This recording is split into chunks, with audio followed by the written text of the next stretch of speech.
even since the Attorney General took the lectern there, we've seen Sundar Pichai, CEO of Google, tweeting, advocating for congressional action. I mean, there were lots of CEOs across tech, Tim Cook as well, tweeting, signing letters, advocating at least the policy behind DACA. Does this move now to Congress, and does tech have the kind of clout to actually get something done?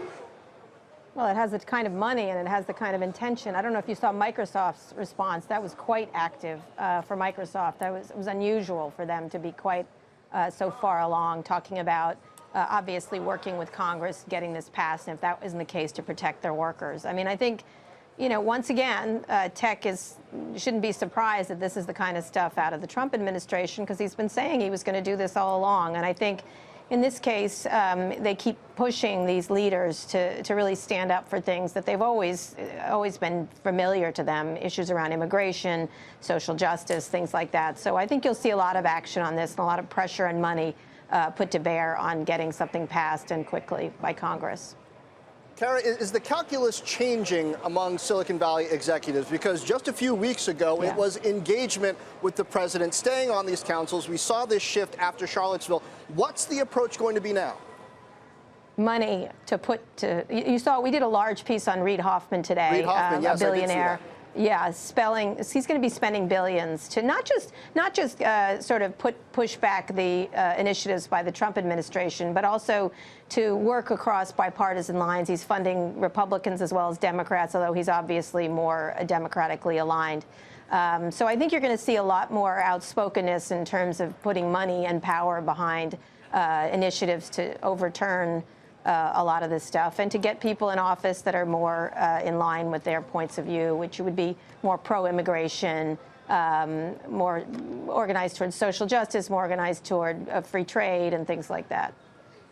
We interviewed the head of Forward.us last week on Power Lunch, and he seemed to conclude as well that it really did come down to Congress if you wanted anything permanent, because anything done under executive order, as we see, can be undone by the next executive who comes in. Yeah, absolutely. I mean, you know, come on, this is such a cynical move. They're using that as an excuse, and of course, that's what they're going to do. And obviously, you didn't see President Trump announcing this. He put it off to Attorney General Sessions. And so, you know, they're just using that as an excuse now. He wanted to rescind this, and they rescinded it, and now they're putting it in Congress's hands. I don't think I think it's a question of how you feel about immigrants in this country, and that's really, you know, the main thing is the main thing, which is how do we deal with immigration in this country? And there's one side that has one opinion, and there's another side that has another, and we've got to sort it out. And obviously, Congress will be the one to do that if they can function. They obviously haven't been able to do much of anything over the past couple of months, and so we'll see if they have the political wherewithal to get something in place that is not. That doesn't impact so many of these wonderful kids. I've met a lot of them. They're amazing kids that we need in this country, that Silicon Valley needs, that our entire country needs to When you say kids, how old are you talking about, Kara? How old are they? Oh, I've met different ages. They've got to be in their 20s, right? Yeah. Yeah, I met one young woman at a group called College Track here in Silicon Valley, which is a charity backed by Lorraine Jobs Powell. And I think it was just amazing. This woman had gone through high school. She had come here as a young woman. She'd been doing social work. She'd gone to college. She'd been the first person in her family to go to college.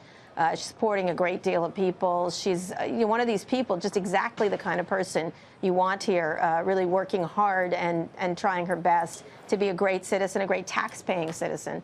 And, you know, most of these kids who are in this program, and they are older now and they're in the workforce, just really have a real commitment to America and a commitment to making it a better country. And, you know, having this happen to them is you know, a real slap in the face. And I do know a lot of Silicon Valley people have been backing these programs. It's not just to get workers. I mean, I think that's another meme that goes on. They only want cheap workers. A lot of these kids are highly trained, and they're fulfilling important roles that we need, and there's plenty of jobs to go around in these areas that they're training in.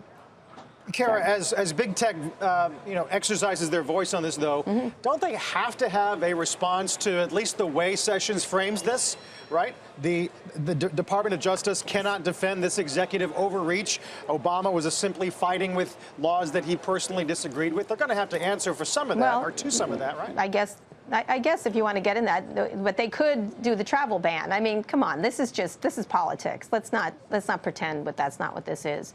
I think the question is, can we create a great program that keeps this in place and brings innovative young people to our country, which it's been doing, I don't know, close to 300 years. This is what our country's about. And so we need people from all over the world to come to this country and create jobs. I think the reason you got such a strong response from Microsoft is Satya Nadella is an immigrant. Sergey Brin is an immigrant. Elon Musk is an immigrant. These are some of the greatest job creators in our history. So I don't see why it's the most difficult thing. And they're politicizing it, and both sides politicizes it. Yeah, down the line, quite a few immigrant founders and CEOs in Silicon Valley. It's a very closely felt issue for many of them. Kara, thanks for joining us today. Hey there, thanks for checking out CNBC on YouTube. Be sure to subscribe to stay up to date on all of the day's biggest stories. You can also click on any of the videos around me to watch the latest from CNBC. Thanks for watching.